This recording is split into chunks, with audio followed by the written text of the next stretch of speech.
बिस्मिल्लाहिर्रहमानिर्रहीम। शुरू अल्लाह के नाम से जो बड़ा मेहरबान निहायत रहम वाला है। अगर आप कुरान और अहले बैत की हकीकी तालीमात से आशना होना चाहते हैं, अगर आप मकतब कुरान व अहले बैत की तौहीदी तालीमात को जानना चाहते हैं, अगर आप भी तौहीद इलाही और विलायत मोहम्मद व आले मोहम्मद अलैहिमुस्सलाम की इस तबलीगी दावत से जुड़ना चाहते हैं, तो हमारे इस चैनल को खुद भी सब्सक्राइब करें और अपने अहबाब को भी दावत दें। पाकिस्तान में मकतब के नौजवानों के लिए अपने तर्ज का पहला तबलीगी यूट्यूब चैनल अली रूहानी ऑफिशियल। कि हसन अल-यारी बहुत हर मकतब के अंदर एक उलझन बनी हुई है और ख़ास तौर पे मकतब तशय्युअ के अंदर एक इंतशार का बायस बन रहा है और तशवीश का इजहार भी किया जा रहा है। कुछ हल्के उसको ऑन करते हैं, कुछ नहीं करते और उसे एक फितना करार दिया जा रहा है। आपका उनके साथ लाइव सेशन भी हुआ, आपकी वीडियोज़ में है आप अपने चैनल पर, तो आप क्या समझते हैं कि ये जो फितने का लफ्ज़ इस्तेमाल किया जा रहा है हसन अल-यारी के बारे में? मैंने ज़्यादा नहीं सुना, कुछ सुना है, लेकिन उसकी जो गुफ्तगू है, अंदाज़े गुफ्तगू है उसका, वो कोई आलिमाना नहीं है और इल्मी भी नहीं है। हाँ, इन्फॉर्मेशन है उसके पास। तो आप क्या कहेंगे इसके बारे में? लेकिन जी, फितना लफ्ज़ छोटा है। ठीक। हसन अल-यारी बाकायदा एक एजेंट का जो किरदार अदा कर रहा है और मैंने उसके चैनल पर मैं गया था और तौहीद हमारा मौजू था, लेकिन खैर वो वीडियो मौजूद है, आप देखिएगा, 19-20 मिनट की वीडियो है। देखिए, हसन अल-यारी जो है ना, उसको बिल्कुल आप एक एजेंट के तौर पे अगर आप देखें तो चीज़ें अनफोल्ड होना शुरू हो जाएंगी आपके साथ। हमारे मकतब में अल्हम्दुलिल्लाह, मकतब अहले बैत में, बल्कि मकतब कुरान वाले बैत में, ये मेरी सब नौजवानों को आपके चैनल के वो है कि मकतब अहले बैत खाली ना कहा करें, कुरान को ऑन करना ना छोड़ें। क्यों? ये मैं नहीं कह रहा, ये रसूलुल्लाह सल्लल्लाहु अलैहि वसल्लम ने फरमाया था कि मैं तुम्हें दो भारी चीज़ें छोड़े जा रहा हूँ, अल्लाह का कुरान और मेरी तरफ। तो हमें रसूलुल्लाह सल्लल्लाहु अलैहि वसल्लम की इस बात को लेना चाहिए, तो मुकम्मल लेना चाहिए, ना सिर्फ कुरान को लेके अहले बैत को छोड़ देना चाहिए, तो ना सिर्फ अहले बैत के आसरे कुरान को। तो मकतब कुरान अहले बैत में कभी भी आपको ये दर्स नहीं दिया गया जो दर्स वो अपने हवारियों को देता है, यारी जो है, यानी कभी मौला कायनात अली इब्न अबी तालिब अलैहिस्सलाम से लेके इमाम आखिर ज़मान तक किसी ने भी खुलफा सलासा की तकफीर नहीं की। किसी ने भी अहले सुन्नत भाइयों के दिल नहीं दुखाए कि जनाब तुम्हारे तो खुलफा बाद में मुर्तद हो गए, फिर गए इस्लाम से। किसी ने उम्मतुल मोमिनीन के हवाले से वो ज़ुबान इस्तेमाल नहीं की जो ये शख्स करता है। और सबसे बड़ी बात कि ये शख्स, अभी मैंने आपको एक हदीस रसूल सल्लल्लाहु अलैहि वसल्लम सुनाई कुरान वाले बैत, ये शख्स कुरान को नाक़िस कहता है। मैं समझता हूँ कि तुफ है उनके ईमान पर कि जो इसके फॉलोअर्स बने हुए हैं। यानी तुम लोगों को बदबख्तों ये चीज़ नजर नहीं आती कि जनाब अमीर कुरान के बारे में नहजुल बलागा का हर चौथा खुतबा कुरान का जिक्र है। सैयद सज्जाद अलैहिस्सलाम कहते हैं कि मशरिक और मगरिब में तमाम मखलूकात मर जाए, ये फरमान है सरकार, मशरिक और मगरिब में तमाम मखलूकात का सिफाया हो जाए, मफहूम पेश कर, लेकिन अल्लाह का कुरान मेरे पास हो तो मुझे वहशत महसूस नहीं होगी। इमाम जाफर सादिक अलैहिस्सलाम फरमाते हैं कि गनी वो है जो हामिल कुरान है, जो हामिल कुरान नहीं वो गनी नहीं। तो ये सरेआम उठ के कहता है कि इसमें से मासूमीन की शान में आयतें थी वो निकाल ली गई, इसमें हमारे इमामों के नाम थे वो निकाल लिए गए, और इसने एक क्लिप में कहा जी भाड़ में, ये उसके वर्ड्स हैं, मेरे नहीं, कहता जी भाड़ में जाए शिया या सुन्नी, मैं तो इसको नाक़िस मानता हूँ। तो अब आप मुझे बताएं कि ये तीनों काम किसी इमाम ने किए हों? हाँ, कुछ ज़ईफ़ रवायत हमारे यहाँ है, वो अहले सुन्नत के यहाँ भी है, उनके यहाँ जी कुरान पत्तों पे लिखा हुआ था वो बकरी खा गए। हमारे यहाँ है कि जी वो कुछ आयात जो है वो मुसफ़े उस्मानी से निकाल ली गई, अब वो इमाम मेहदी जल्लल्लाहु ताला फतह शरीफ जो है। एक ये भी गलत हमारी नौजवानों में चीज़ बताई गई है और इसमें बड़े बड़े हसन अल-यारी तो आज की पैदावार है, आपके मुतक़द्दिमीन में से कई ऐसे हैं कि जो ये नज़रिया फैला गई असल कुरान इमाम ज़मान के पास है, ये गलत नज़रिया।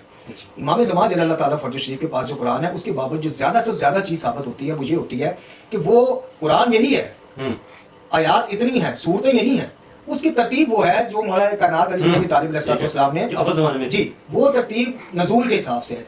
यानी ये कुरान की शुरुआत सूरह अल-हम्द से होती है, वो इकरा से होती है, यानी जिस तरह कोई आयत नाज़िल हुई उस तरह मौला अली उसको।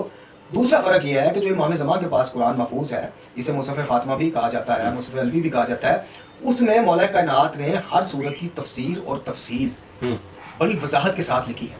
यानी जनाब अमीर ने कहा कि मैं सूरह फातिहा की तफसीर कर दूँ तो 20 ऊँटों पर लाद दूँ तो वो भी कम।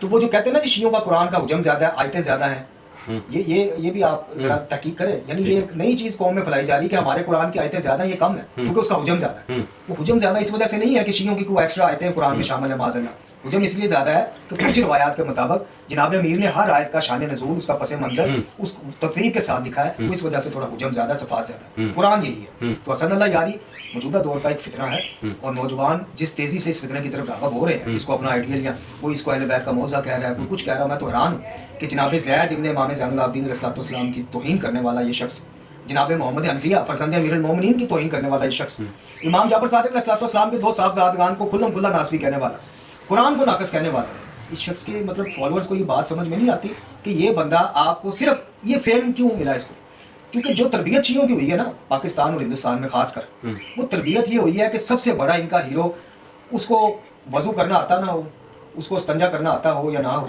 उसको गुस्ले जनाबत आता हो या ना हो, जो बंदा सबसे ज़्यादा अच्छे तरीके से या यूँ कह लीजिए कि सबसे शर्मनाक तरीके से तबर्रा कर लेगा, वो पाकिस्तानी शियों का हीरो है। यही हसन अल्लाह यारी के साथ है, चूंकि वो खुलफा के नाम बिगाड़ के लेता है, हिट कर रहा है दूसरे मकतब को। हिट नहीं कर रहा जी, हिट तो छोटी बात है भाई, हिट तो ये है कि आप मुझे टाउंटे मारे, तंजे मारे, मेरी शीयत साबित है नहीं है, मैं वाबी हूँ, मैं आप मुझे दबे लफ्जों में टाउंटे, भाई आप उठ के मुझे काफिर ही कह रहे हैं, तो फिर हिट क्या रह गया? वो तो ये कह रहा है कि जनाब इनका ईमान साबित करो, खलीफा अव्वल का, खलीफा दोम का, खलीफा, वो तो बरादरान अहले सुन्नत को रोज अपने चैनल पे या हफ्ते बैठ के वो तो तमाशा लगा के बैठा, जाओ अपने खुलफा का ईमान साबित करो। यानी वो जिस तरह जज्बात से खेल रहा है और कितना खतरनाक खेल खेल रहा है, मैं कहता हूँ कि पाकिस्तान में मौजूदा आपकी जो क़यादत है, इसको ये नजर नहीं आ रहा कि ये जो बीज वो बो रहा है अमेरिका में बैठ के, उसका फल अगर पाकिस्तान में काटा गया तो कितना खतरनाक तरीके से काटा जाएगा। इनका फर्ज कोई नहीं कि एक प्रेस रिलीज जारी करें। ये कहा जा रहा है कि अगर पाकिस्तानी क़यादत जो है वो ऑन करती है तो फिर तो इसका सदेबाब होना चाहिए, जब ऑन नहीं करती, अहमियत ही नहीं देती, तो इसलिए इसको छेड़ने की जरूरत भी नहीं है। बात यह है कि जी ये मेरी 2 कुतुब है जी, मैं इनका मुसन्नफ, ठीक है, आप जाके इसके बाहर गलत हवाले देते फिर और जगह जगह आप जाके इसमें वो चीज़ लिखी नहीं है जो आप बात जिसका प्रचार कर रहे हैं, और मेरे तक कोई साहब बात लेके आए तो मैं कहूँ जी मैं उनको ऑन ही नहीं करता वजाहत साहब को, जब मैं ऑन ही नहीं करता तो मैं तरदीद क्यों करूँ? भाई मेरा नाम खराब कर रहा है मेरी कुतुब के हवाले, मकतब तशय्यो किसी के बाप का थोड़ी है, चाहे मैं हूँ चाहे कोई कुछ भी है, तो जब वो मकतब तशय्यो की गलत तस्वीर पेश कर रहा है, इनका फर्ज नहीं है कि ये कहे कि भाई अहले सुन्नत बरादरान हौसला कर जाएं, ये बदबख्त जो भी कह रहा है ये अपने जाती खबासत का इज़हार कर रहा है, हमारे इमामों ने हमें बदतमीजियां नहीं सिखाई, ये हमारा नजरिया नहीं है, या फिर मानो और भाई एक तरफ उधर से फतवे ले आते हो, मत कहो अहले सुन्नत हमारे भाई हैं, कहो कि हमारी जान है। फतवा जी किसका जी? सिस्तानी साहब। अहले सुन्नत के मुकद्दसात की तौहीन हराम है, फतवा जी किसका? खामनई साहब। और इधर हसन अल्लाह यारी का मुंह नहीं आप तोड़ते, हसन अल्लाह यारी के ऊपर फतवा नहीं देते, तो फिर सुनियों ने तो कहना कि भाई सारे सही कहते हैं, ये तकिया में कहते हैं कि जी हमारे भाई हैं, हमारी जान है, अंदर लिखाते हैं, यही कुछ है। अच्छा किधर गया फतवा? बताए ना, सिस्तानी साहब का फतवा किधर गया? मत कहो ना अहले सुन्नत हमारे भाई हैं, बल्कि यूं कहो हमारी जान है, हमारे नफूस है। अब उन नफूस के बुजुर्गान को वो खुल्लम खुल्ला उठ के काफिर कह रहा है, अब वो फतवा किधर गया? क्यों नहीं साजिद नकवी साहब, जवाहर नकवी साहब, नासिर अब्बास साहब या और जितने भी, ये क्यों नहीं एक प्रेस कॉन्फ्रेंस करके कहते कि जनाब हसन अल्लाह यारी का शीयत से कोई ताल्लुक नहीं, ये जो बकवासियात कर रहा है अपनी जाती उस पर कर रहा है, ज़ईफ़ रवायतें तो अहले सुन्नत में भी हैं, हमारे में भी हैं। अब उसका ये मकसद थोड़ी है कि आप मतलब ठीक है इख्तलाफ है, हम बात नबी खुदा अमीरुल मोमिनीन की इमामत के कायल हैं, बरादरान जनाब अबू बकर रज़ी अल्लाह अन्हु की खिलाफत के कायल हैं, ये है इख्तलाफ और रहेगा, लेकिन अब ये मौला अली की सीरत भी तो है, मौला अली अलैहिस्सलाम से ज़्यादा बहादुर है हसन अल्लाह यारी, तो ये फितना है, इस बाबत क़यादत को मुतवज्जह होना चाहिए। आपसी जो भी मामलात हैं वो अपनी जगह है, लेकिन जहाँ शीयत का तशख़्ख़ुस खराब करने की बात होगी आइमा की है। देखिए अब मैं आपको व्हाट्सएप कर दूंगा वो क्लिप मंगवा के, एक बरेलवी मौलवी जो कि अक़ीदतमंद होते हैं आले मोहम्मद के, इसने उस क्लिप में इतना खुलफा सलासा के ऊपर बकवास की कि उसने रसूल काफ़ी और दीगर जगहों से ज़ईफ़ रवायात ली और इमाम जाफर सादिक अलैहिस्सलाम के ऊपर चढ़ाई कर दी, और बाद में जब उससे हमारा राब्ता हुआ वो रो के माफिया मांग रहा था कि इस मनूस ने मुझे मजबूर किया कि ये बाज नहीं था आ रहा, तो मजबूरन मुझे भी आपकी ज़ईफ़ रवायात से वो कलाम करना पड़ा। और इमाम जाफर सादिक अलैहिस्सलाम का एक कौल मैं आपको बता देता हूँ इख्तिताम पे कि इमाम फरमाते हैं कि तुम दीगर मुसलमान के बुजुर्गान को बुरा भला कहो और वो पलट के मौला अली को बुरा भला कहे, तो मौला अली को जो बुरा भला कहने का गुनाह है वो उनके नहीं तुम्हारे सर पे। हुसैन बिन लू इमाम ज़मान जल्लल्लाहु ताला फरजो शरीफ के नायब खास थे क़यादत सुगरा, उन्होंने अपने एक मुलाजिम को फारिग कर दिया था, आजकल की ज़ुबान में कहें तो फायर कर दिया था, निकाल दिया था। क्यों? कि वो चौको चौराहों में खुलफा सलासा के बारे में नाज़ेबा ज़ुबान इस्तेमाल कर रहा था। तो खुलफा या दीगर शख्सियात का इख्तलाफ इल्मी इख्तलाफ और चीज़ है। उम्मतुल मोमिनीन कुरानी नस से, नस कुरानी से हमारी माएँ, कुरान ने कहा। अब जब जंग जमल आएगी अली वाला या कोई भी, बल्कि अली वाला क्या, मैं आपको अहले सुन्नत के काबरीन दिखाता हूँ कि जिन्होंने कहा है कि जो मौला अली का मुकाबिला आया हक अली के साथ है, वो और चीज़ है, वो हमारा कीता है। लेकिन इसको बेस बना के उम्मतुल मोमिनीन की तौहीन करना, उनके बारे में गलीज़ बकवासियात करना, उनके नाम बिगाड़ना, ये किस सही में मकसद नुकसान है जी। आप जंग जमल के बाद मौला अली का किरदार पढ़ें, दीगर जगहों पे पढ़ें, बल्कि तफसील के साथ पढ़नी है तो आप दीगर सीरत की कुतुब पढ़ें। मौला अली अलैहिस्सलाम ने जनाब मोहम्मद हनफिया, इमाम हसन मुस्तफा अलैहिस्सलाम और दीगर फर्जंदान और अपने साहब के हिसार में उम्मुल मोमिनीन जनाब आयशा रज़ी अल्लाह अन्हा को मदीने वापस भेजा और ये तलकीन की कि खबरदार तुम में से किसी ने इनको कुताना दिया रास्ते में, सबो शितम किया या इनको अज़ियत पहुंचाई, अली तुम्हें इस चीज़ से खबरदार करता है, इनको बाइज्जत और बाहिफाजत मदीने तक पहुँचा गया। तो जंग जमल आपको याद है, मुझे याद है, अली की सीरत नहीं याद, वो किसने याद कर ली? इख्तलाफ के बावजूद अली का ज़र्फ था। फिर आप इसी नहजुल बलागा में सफ़ीन जब बरपा थी तो मुखालिफ फौज के बारे में मौला अली के कुछ फौजी, आपको खुतबा पढ़े जाकर जरा आपके रोंगटे खड़े हो जाएंगे। जनाब अमीर कहते हैं मैं तुम्हारे बारे में ये पसंद नहीं करता कि तुम मेरे मुखालिफिन को गालियाँ बको, हाँ उनके करतूत और मेरी सीरत या मेरे अहवाल वो आवाम के सामने पेश करो। तो ये है अली का दर्स। अली का दर्स ये नहीं है कि आओ जी खुलफा का ईमान साबित करो, नाम लेके उम्मतुल मोमिनीन का कहना मकसद ही नहीं है भाई, है ही मकसद ही नहीं। और अगर कुरान नाकस है माज़अल्लाह, और ये मैं आपको बताऊं इसमें खतरनाक चीज़ आपको मैं बताता जाऊं, ये सिर्फ हसन अल्लाह यारी नहीं है, आपके छुपे हुए कई इमामा पोश इसी नजरिए के पाए, जिसका इजहार कुछ कर चुके हैं, साल 2 साल पहले वो क्लिप मशहूर हो गया था, कुछ छुपे हुए। मैं कहता हूँ इससे बड़ी मुनाफिकत कोई नहीं है कि एक तरफ कुरान वाले बैत, कुरान वाले बैत। देखिए जब कुरान ही माज़अल्लाह नाकस है तो मैं हिदायत कहाँ से लूँ? आप बताएं। जब ग़ैबत कुबरा में इमाम भी मौजूद नहीं तो कुरान भी माज़अल्लाह नाकस है, तो फिर मैं हिदायत कहाँ से लूँ? ये तो रास्ता ये नजरियात तबाही की तरफ लेके जा रहे हैं। देखिए सूरह मुबारक का बकरा पढ़ लें, दीगर जगह पढ़, हम इसको नाज़िल करने वाले हैं, हम इसकी हिफाजत पर ममूर है। वो हिफाजत ये है, ये हिफाजत है कि इसमें कमी बेशी नहीं हो सकती, वरना तो बाद वक्त कई जो है मलाउन वो कुरान जलाने की जिसारत नहीं करते। तो फिर बंदा कहे जी अल्लाह ने इसकी हिफाजत का जिम्मा लिया था तो ये किस तरह जला दिया किसी ने? वहाँ तो फिर हम झूठे पड़ गए माज़अल्लाह, क्योंकि तुम्हारे अल्लाह ने तो जिम्मा लिया ना कि इसकी हिफाजत मैं करूंगा। अब लाख कोई कोशिश करे इसको नजर आतिश नहीं कर सकता, तो ये तो नजर आतिश हो गया माज़अल्लाह। इस आयत का मफहूम ही ये है कि इसकी हिफाजत मानवी हिफाजत, कि इसमें ना कोई एक लफ्ज की कमी ना बेशी कर सकता है, जिस तरह तौरात और अंजील में लोग करते आए, तारीफात करते आए। इसको अल्लाह ने क़यामत तक के लिए महफूज कर लिया, इसकी हिफाजत का जिम्मा ले लिया और इसका वारिसान बना दिया सरकार मोहम्मद वाले मोहम्मद अलैहिस्सलाम को। अगर हसन अल्लाह यारी का नजरिया दुरुस्त मान लिया जाए तो फिर मैं कहता हूँ कि माज़अल्लाह माज़अल्लाह माज़अल्लाह मौला अली से लेके इमाम आखिर तक सारे इमाम फिर माज़अल्लाह नाकाम हो गए। वारिसान कुरान नबी खुदा इनको बना के गए और ये माज़अल्लाह नाकाम हो गए, हिफाजत ही नहीं कर सके। लोग आयतें निकाल के ले गए और आइमा चुप रहे, खामोश रहे। फिर वारिसान कुरान का टाइटल किधर गया जी बताएं? यानी कि आपके हसन अल्लाह यारी के हवाले से सारी गुफ्तगू का जो मकसद था वो ये है कि इन जैसे हसन अल्लाह यारी जैसे लोग जो मकतूब को नुकसान दे रहे हैं, बिल्कुल जो बड़े उलमा हैं जो ऑन करते हैं तशय्युअ को पाकिस्तान में या पाकिस्तान से बाहर मकतूब तशय्युअ को ऑन करते हैं, उनको चाहिए कि इनको अलग तरीके से डिक्लेयर करें। जी बिल्कुल, ठीक है, बिल्कुल। प्रेस करें, प्रेस कॉन्फ्रेंस जो भी कर सकते हैं वो करें क्योंकि नौजवान बड़े तेजी से इस फितने से मुतासर हो रहे हैं। ठीक है, यानी कि हसन अल्लाह यारी जैसे जो नजरियात रखते हैं लोग, इनका सदेबाब होना चाहिए और उन लोगों को करना चाहिए जो लोग पाकिस्तान में या पाकिस्तान से बाहर तशय्युअ को ऑन करते हैं और तशय्युअ का मतलब जिम्मेदारान है और ऑन करते हैं चीज़ बड़ी शख्सियत मतलब कि साले नकवी साहब, जो नकवी साहब अपने अपने प्लेटफॉर्म से ये बड़ी शख्सियत लोगों को अवेयरनेस है कि जो शियत ये बयान कर रहा है वो शियत है ही नहीं। ये कौन सी शियत है जिसमें कुरान मुकम्मल नहीं माज़अल्लाह माज़अल्लाह?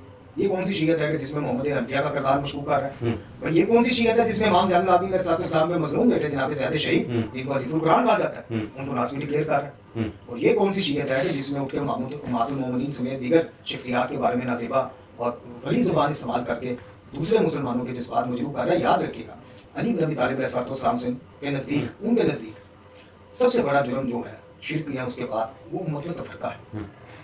वादत उम्मत के लिए अली की कुर्बानियां, औलाद अली के सैक्रिफाइसेस, समझौते, कंप्रोमाइजेस वो ज़हन में रखें। यानी उन्होंने हमेशा अपनी जात को हमेशा पीछे कर लिया। इस्लाम आगे आता है हमारे पीछे होने से आगे रहा। अली बिन अबी तालिब अलैहिस्सलाम ने देखा बाद नबी खुदा इमामत का मुझे वो खिलाफत पे नहीं, मनसिब खिलाफत पे बिठाया गया, लेकिन मेरे खामोश रहने या मेरे पीछे होने से इस्लाम बोलता बोलता है। तो अली ने क्या कहा? अली बिन अबी तालिब अलैहिस्सलाम ने बल्कि कई मौकों पर मुआवनत की। यानी कि हमें आइमा की रवश अपनाने की जरूरत है, सुन्नत और सीरत आइमा की। इसी मैं कहता हूँ कि आप देखिए इमाम जाफर सादिक अलैहिस्सलाम का इसी सूरह काफ़ी में कौल है जिसमें आप फरमाते हैं कि जो चीज़ हम अहले बैत के घर से नहीं निकली वो बातिल है। अब वो तस्बीह हो, वो वजीफा हो, वो कोई रस्म हो, वो कोई दुआ हो, वो कुछ भी हो, वो नजरिया हो, वो अकीदा हो, इमाम ने फरमा दिया ना कि जो चीज़ हमारे अहले बैत के घर से नहीं निकली वो बातिल है, तो मैं उसी मकतब में जाफरिया का जाफरी शिया हूँ ना, मेरे पे वो हज्जत तमाम हो गई। अब अगर ये तबर्रा इमाम के घर से निकला है मैं ले लेता हूँ, अगर नहीं निकला तो मेरे नज़दीक बातिल है। ये तबर्रा तो करेगा तो मतलब है इज़हार बुरात, यानी तो पुरानी लफ्ज़ है, पुरानी टर्म है। इज़हार बुरात मतलब कि वो जो पंजाबी में कहते हैं हमारे यहाँ, पता नहीं आपकी ज़ुबान समझ आती है आपको नहीं, हमारे यहाँ एक मिसाल है कि जिस पेड़ नहीं जाना उधर तो बर्रा वो है, जिस पेड़ नहीं जाना उधर रास्ता नहीं पूछना। यानी तो बर्रा से मुराद है कि भाई खुदा के दुश्मन, रसूल के दुश्मन, अहले बैत के दुश्मन, सालेहीन मोमिनीन के दुश्मन, इनसे हमारा वास्ता कोई नहीं, बस बड़ी उज़्मा हमें इनसे वास्ता कोई नहीं। अल्लाह ताला इनके अमाल की वो जो भी बनती है वो दे, हमारा इनसे कोई लेना देना कोई नहीं। अच्छा, उसमें भी सिर्फ चंद शख्सियात क्यों, ये काम तो शुरू होता है नमरूद और फिरौन और शद्दाद वगैरह से।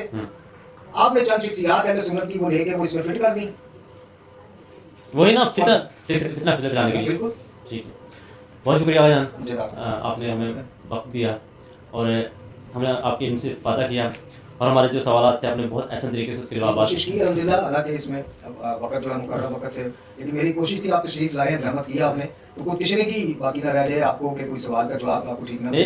इंशाल्लाह क्यों नहीं, हम एक निश्चित सवाल रखेंगे। जी जी जरूर जरूर इंशाल्लाह। तो चंद सवाल लेके आएंगे और इस गुफ्तगू में भी चंद सवाल उभरे हैं, तो वो अगली निश्चित के लिए इंशाल्लाह रखेंगे। जरूर हाजिर तो आपका बहुत शुक्रिया।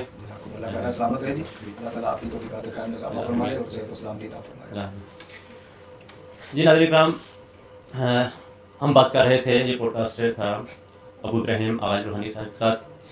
बहुत मुदल्लल और ऐसे गुफ्तगू की उन्होंने, और हमारे जो सवाल थे उसमें कुछ तल्ख़ सवाल भी थे, निज़ाम के हवाले से थे और जो मकतब के अंदर खुराफात होती है उसके हवाले से थे। तो मैं ये समझता हूँ कि ये सवाल उठने चाहिए, हर मकतब के अंदर उठने चाहिए और अपने स्कॉलर से, उलमा से ये सवाल करने चाहिए। तो हमने अवामुन नास तक ये चंद सवाल के जवाब पहुँचाने की कोशिश की है। तो इंशाल्लाह मिलते हैं किसी अगले प्रोग्राम में, तब तक के लिए इजाज़त दीजिए। बहुत शुक्रिया, अल्लाह हाफ़िज़।